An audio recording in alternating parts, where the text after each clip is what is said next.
Bharatiya Janata party अनुसूचित जाति, जनजाति एवं पिछड़ा वर्ग मोर्चे के बैनर तले निगम मुख्यालय पर मंगलवार को धरना प्रदर्शन किया गया। इसका नेतृत्व मध्य प्रदेश बीज निगम के अध्यक्ष एवं पूर्व विधायक मुन्नालाल गोयल कर रहे थे। उनका कहना है कि कांग्रेस विधायक सतीश सिकरवार और उनकी पत्नी महापौर शोभा सिकरवार दलित और आदिवासियों के घरों के निर्माण के लिए प्रस्तावित जमीन पर न सिर्फ कब्जा जमाए बैठे हैं, बल्कि वह उस जमीन पर सरकार द्वारा मंजूर किए गए विकास कार्यों को भी नहीं होने दे रहे हैं। शहर के विभिन्न इलाकों से हटाए गए गरीब और मजदूर वर्ग के लोगों को केदारपुर में स्थायी पट्टे दिए हैं। यहाँ सड़क, सीवर, नल और अन्य सुविधाओं को लेकर सरकार ने करीब 5 करोड़ रुपए मंजूर किए हैं, लेकिन महापौर शोभा सिकरवार नगर निगम में इस गरीब बस्ती की फाइल को दबा कर बैठी हैं। पति पत्नी दोनों खुद को गरीब और कमजोर वर्गों के हितैषी साबित करने के लिए तत्पर रहते हैं, लेकिन यही लोग सरकार द्वारा मंजूर की गई केदारपुर की जमीन पर विकास कार्य नहीं होने दे रहे हैं और न ही उनकी जमीन पर से अपना कब्जा हटा रहे हैं। मुन्नालाल गोयल ने ईश्वर से प्रार्थना की है कि कांग्रेस विधायक सतीश सिकरवार उनकी पत्नी शोभा सिकरवार को सद्बुद्धि दे और वह कमजोर वर्गों के विकास के कार्यों को होने दें, अन्यथा आने वाले चुनाव में जनता उन्हें सबक सिखाएगी। आज 2 मुद्दों को लेके हमारे क्षेत्र के अनुसूचित जाति वर्ग के सभी महिलाएं और सभी हमारे नौजवान साथी आए हैं।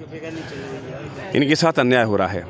आपको ध्यान होगा कि 2018 में सरकार बनी कमलनाथ की, तब उनके मैनिफेस्टो में था कि हमारी सरकार बनने के बाद हम गरीब दलित वर्ग के लोगों को उजाड़ेंगे नहीं, यदि किसी को हटाना पड़ा तो उसकी पहली व्यवस्था करेंगे। लेकिन सबसे पहले कमलनाथ सरकार बनने के बाद मेरे विधानसभा के अंदर हुरौली, फूटी कॉलोनी, सिरौल, डोंगरपुर, रामनगर में करीब 400 परिवारों को जिला प्रशासन ने उजाड़ा था, नेस्तनाबूद कर दिया था। उसके खिलाफ मैंने धरना भी दिया था, एमएलए के तौर पर विधानसभा के बाहर धरना दिया, लेकिन कमलनाथ सरकार ने इन गरीबों को पट्टे नहीं दिए। मुझे खुशी है कि भाजपा सरकार बनने के बाद इन 400 परिवारों को सरकार ने केदारपुर में पट्टे दिए हैं और पट्टे दिए हैं। हर परिवार को मकान बनाने के लिए 2.5 लाख रुपये दिया है। टोटल 18 करोड़ रुपया इन सब गरीबों को दिया है आवास बनाने के लिए। इसके साथ साथ कोई कॉलोनी बनती है तो वहाँ प्राथमिक सुविधाएँ दी जाती हैं, नल है, हमारा सीवर लाइन है, सड़क है, बिजली है, ये सुविधाएं। इन सुविधाओं के लिए भी शासन ने केदारपुर की भूमि पर विकास कार्य के लिए 4 करोड़ 83 लाख रुपया नगर निगम को दिया था। टेंडर हो गए और टेंडर होने के बाद जब वर्कआउट जारी होने का मौका आया तो महापौर ने उस फाइल को दबा लिया और 2 महीने से वो फाइल दबी हुई है। मेरा कहना है कि यदि आपको चिंता, आप कहती हैं मैं महिला हूँ, तो ये महिलाएं भी आई हैं, इनके साथ आप अन्याय क्यों कर रही हैं? जब शासन ने पैसा दिया है तो उस फाइल को मंजूर करिए, जिससे विकास कार्य चालू हो जाए। तो विकास कार्य को अवरोध करने की जो तरीका है, गरीबों के आसानी को आप अवरोध कर रही हैं, आप गरीबों के विकास कार्य को अवरोध कर रही हैं, ये उचित नहीं है। इसलिए हमारा कहना है तत्काल उस फाइल को आप मंजूर करिए। दूसरा, उस ज़मीन पर हमारे विधायक जो कहते हैं दलितों की बात करते हैं, उस ज़मीन पर ही कब्जा कर रखा है, केदारपुर की ज़मीन पर, जहाँ शासन ने इन 397 अनुसूचित जाति परिवारों को पट्टा दिया है। उस ज़मीन पर विधायक कंपनी और उनकी टीम कब्जा की हुई ज़मीन हमारी है। इसलिए हमारा कहना है नैतिकता यदि आप में है तो अपना कब्जा हटाइए। उस जमीन पर शासन ने पट्टे दे दिए गरीबों के लिए, मकान बनने दीजिए और निश्चित तौर पर शासन अपना काम करेगा।